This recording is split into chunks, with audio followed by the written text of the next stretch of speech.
যুক্তরাষ্ট্রের president Donald Trump দ্বিতীয়বারের মতো ক্ষমতায় আসার পর থেকেই একের পর এক চমক দিয়ে যাচ্ছেন। এর মধ্যে সবচেয়ে বড় চমক ছিল মার্কিন ধনকুবের ও টেসলার প্রতিষ্ঠাতা ইলন মাস্ককে প্রশাসনে স্থান করে দেয়া। ট্রাম্প প্রশাসনে মাস্কের অন্তর্ভুক্তি যেমন অবাক করা ছিল, তেমনি মাত্র 130 দিনের মাথায় মাস্কের প্রশাসন থেকে পদত্যাগ নিয়েও তৈরি হয় নানা বিতর্ক।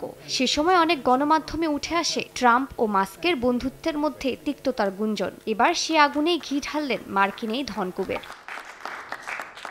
হোয়াইট হাউস থেকে বিদায় নেয়ার কয়েকদিনের মধ্যেই ট্রাম্পের কর ও ব্যয় বিল নিয়ে মুখ খুললেন মাস্ক। সামাজিক মাধ্যম এক্সে এক পোস্টে মাস্ক জানান, এই বিশাল বাজেট বিল আসলে একটি জঘন্য বিকৃতি। এতে দেশের মানুষকে অপচয়ের বোঝা টানতে হবে। এই বিলকে কংগ্রেসের জন্য এক বিশাল বড় ব্যর্থতা বলে দাবি করেন মাস্ক।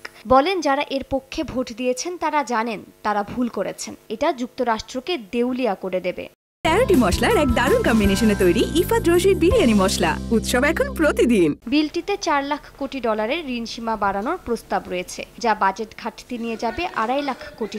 মাস্কের এমন মন্তব্য নিয়ে হোয়াইট হাউসের মুখপাত্রকে প্রশ্ন করা হলে জানান, বিল নিয়ে ইলন মাস্কের মনোভাব নিয়ে ট্রাম্প অবগত আছেন। এর আগে মার্কিন প্রেসিডেন্ট এই বিলের ভূয়সী প্রশংসা করেন। মাস্কের এমন বিতর্কিত মন্তব্যের পর ট্রাম্পের সঙ্গে তার বন্ধুত্বে প্রভাব ফেলবে বলে মনে করছেন বিশ্লেষকরা। তাদের মতে প্রশাসন থেকে পদত্যাগের পর খোলাখুলি মন্তব্য করার সুযোগ পেয়েছেন মাস্ক। মালিহা সুহরওয়ার্দী, সময় সংবাদ।